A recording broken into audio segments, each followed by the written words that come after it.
ప్రియమైన సహోదరి సహోదరులకు రూత్ ప్రేయర్ ఫెలోషిప్లోకి ఆహ్వానిస్తున్నాము. ఈ దినము దర్శనం కలిగిన సంఘములో నన్ను స్థిరపరచడాన్ని గురించి నేను చిన్న సాక్ష్యం చెప్పదలుచుకున్నానండి. గత 3 వారాలుగా మనము సంఘము దర్శనము అని మాట్లాడుకున్నాము.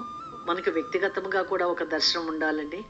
అలాగే దర్శనం కలిగిన సంఘంలో కూడా మనము స్థిరపరచబడటం అనేది చాలా ముఖ్యమైన అంశం అని చెప్పుకున్నాము ఇప్పటిదాకా. కీర్తన 32:8 సెలవిచ్చినట్టుగా, నీకు ఉపదేశము చేసేదను, నీవు నడవలసిన మార్గమును నీకు బోధించెను, నీ మీద దృష్టి ఉంచి నీకు ఆలోచన చెప్పేదను అన్నారు. క్రీస్తుని ఎరిగిన తర్వాత నేను కొన్ని సంవత్సరాల వరకు మా నాన్నగారు ఇచ్చిన మాట ప్రకారము నేను సంఘమునకు వెళ్ళటము కానీ మరి పాస్టర్లతో మాట్లాడటం కానీ చేయలేదండి. అలా చెయ్యను అని మాట ఇచ్చాను నేను. మరి ఆ రోజుల్లో నేను మాట ఇవ్వటం వల్లనే నాకు బైబిల్ కొనుక్కోవటానికి ఆయన డబ్బులు ఇచ్చారు.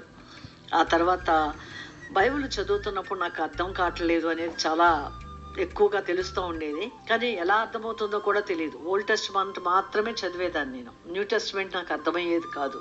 ఒక చోట మనుష్య కుమారుడు అని, మరో చోట యేసు ప్రభు అని, క్రీస్తు అని ఇన్ని మాటలు ఉండటం వల్ల నాకు అర్థమయ్యేది కాదు. ఒక్కసారి ఎవరి ఇంటికో వెళ్ళినప్పుడు వాళ్ళ ఇంట్లో పాస్టర్ గారు చెప్తూ ఉండగా, పాస్టర్లు చెప్తేనే అర్థమవుతుందని నాకు తెలిసింది. కానీ మా నాన్నగారికి ఇచ్చిన మాట ప్రకారం నేను సంఘానికి వెళ్ళను, పాస్టర్లతో మాట్లాడను అని ఆ మాటకే నేను కట్టుబడి ఉన్నాను. కొన్ని సంవత్సరాల తర్వాత పక్కింటి ఆమె ద్వారా పరిశుద్ధాత్ముడు ఉంటారని, పరిశుద్ధాత్ముడు మనతో మాట్లాడతారని అర్థమైంది.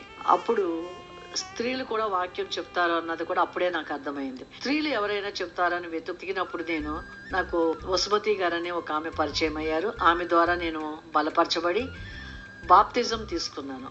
అంటే బాప్తిజం తీసుకోగానే ఇంకా నేను క్రైస్తవురాలని, నేను క్రీస్తుతో ఉంటాను అని అనుకున్నాను. కానీ ఆ వసుమతి గారు ఏం చెప్పారు అని అంటే, ఆత్మ ఉన్న సంఘానికి కట్టబడాలి, ఆత్మ ఉన్న సంఘంలో స్థిరపరచబడాలి అనేది ఆ మాట చెప్పారు ఆమె.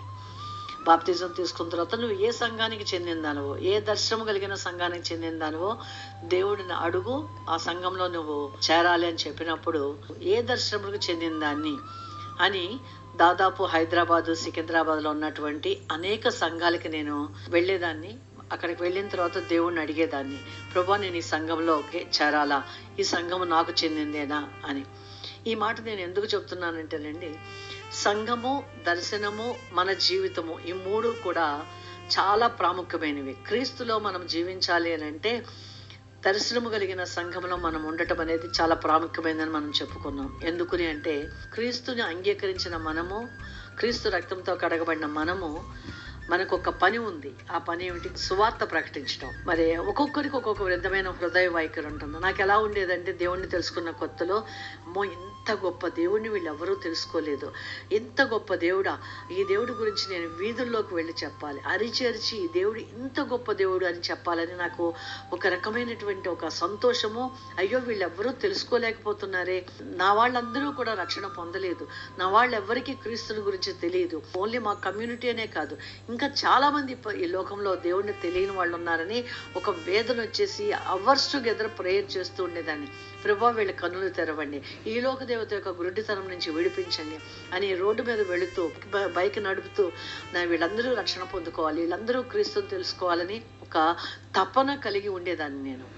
మరి అలాంటప్పుడు అలాంటి తపన కలిగిన, అంటే మన హృదయంలో దేవుడు ఏదైతే మంట పెట్టారో, ఏదైతే మన హృదయం మండుతోందో, ఏ విషయంలో మండుతోందో ఆ మంట కలిగినటువంటి సంఘమునకు మనము చేరటం అనేది దేవుని ఉద్దేశం. ఇదంతా నాకు తెలియదండి, నేను ఇప్పుడు చెప్పగలుగుతున్నాను. కానీ అలాగే నేను ఒక్కొక్క సంఘానికి వెళ్తున్నప్పుడు దేవుడు ఏ సంఘానికి వెళ్ళినా ఇది నీది కాదు, ఇది నీది కాదు అని చెప్పేవారు.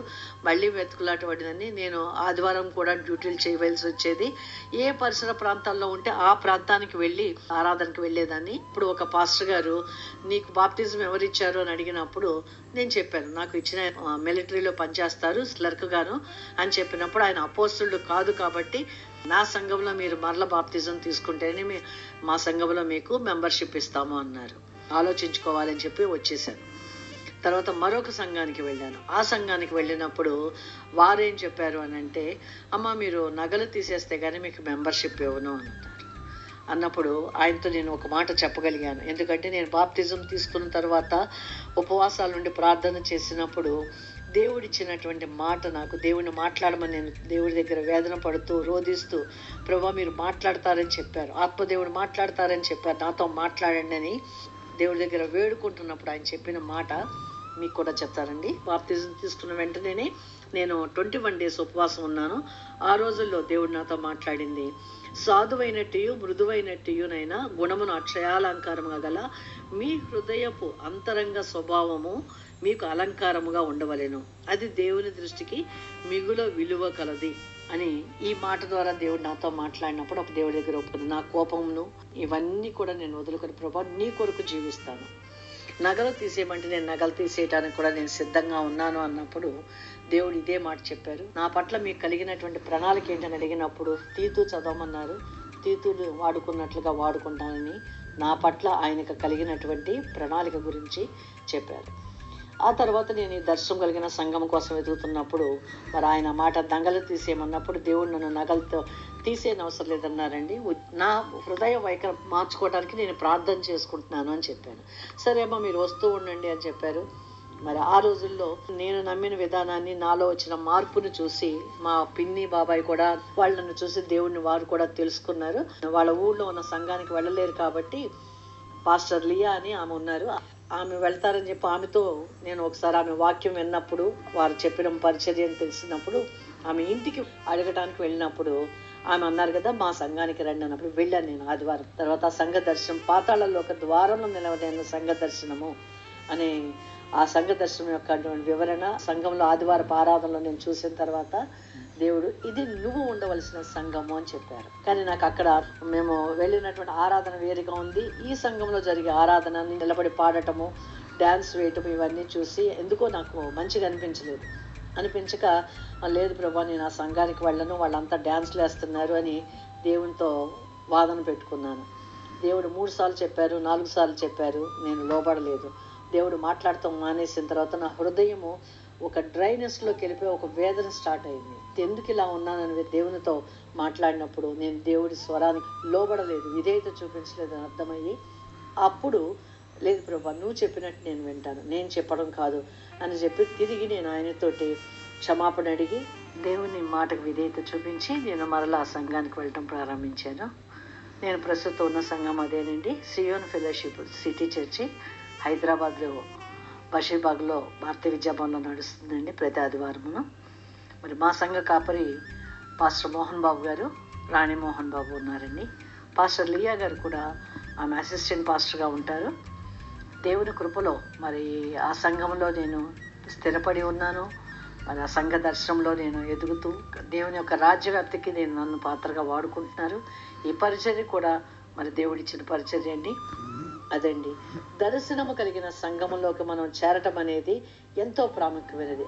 నేను దర్శనం కలిగిన సంఘంలో చేరిన దగ్గర నుంచి నా జీవితంలో పర్సనల్ లైఫ్లో కానీ స్పిరిచువల్ లైఫ్లో కానీ నా బిడ్డల జీవితాల్లో కానీ దేవుడు అనేకమైనటువంటి కార్యాలు చేశారు. ఏదైతే మోషే ఆ పొద మండుతున్నప్పుడు అతను అవతల వైపుకు వెళ్ళి పొద మండుతోంది కానీ అది కాలలేదేంటి అని ఎలా అయితే దగ్గరికి వెళ్ళి చూశారో మనము కూడా మన జీవితంలో ఉన్న దర్శనాన్ని తెలుసుకుని ఆ దర్శనం కలిగిన సంఘంలో చేరటం వలన మన జీవితము 32 కీర్తనలోని 8వ వచనం ప్రకారము నీ మీద దృష్టి ఉంచి నీకు ఆలోచన చెప్పేదను. ఆయన ఆలోచన ప్రకారం మనం నడవాలి కానీ మన ఆలోచన కాదండి. కాబట్టి దర్శనం కలిగిన సంఘంలో చేరటం అనేది ఎంతో ప్రాముఖ్యమైనది. మన జీవితంలో ఆయన దర్శనం నెరవేరాలంటే ఆయన చెప్పిన విధముగా దర్శనం కలిగిన సంఘంలో ఎవరికి వ్యక్తిగతమైనటువంటి హృదయ వైఖరిని బట్టి ఎవరికి వాళ్ళ సంఘంలో చేరాలి. దర్శనం కలిగిన సంఘంలో చేరి సంఘంతో నడవటం అనేది ఎంతో ప్రాముఖ్యమైన విషయము. మరి చిన్న సాక్ష్యాన్ని మరి నా దేవుడు పంచుకోమన్నారు కాబట్టి మీతో పంచుకుంటున్నాను. ఇప్పటికైనా ఎవరైనా కానీ ఏదో గాలివాటుగా ఎక్కడికో పొద్దున ఒక సంఘానికి సాయంత్రం ఒక సంఘానికి వెళ్ళే అలవాట్లు ఈ రోజున ఎన్నో ఉంటున్నాయి. మరి అలాంటి అలవాటు కాక సామెతల గ్రంథము 29వ అధ్యాయంలోని 18వ వచనం ప్రకారము దేవోక్తి లేని ఎడల జనులు కట్టులేక తిరుగుదురు. దేవోక్తి లేని ఎడల అంటే దేవుని యొక్క మాట ప్రకారం మనం జీవించినట్లయితే కట్టులేక తిరుగుతామండి. మరి దేవుడు మనకిచ్చిన ఆజ్ఞ ప్రకారము దర్శనము కలిగిన సంఘములో ఉంటూ స్థిరముగా నిలబడటం ఎంతో ప్రాముఖ్యమైనది. అట్లా ఈ సాక్ష్యాన్ని దీవించును గాక. చిన్న ప్రార్థన చేసి ముగించుకుందామండి.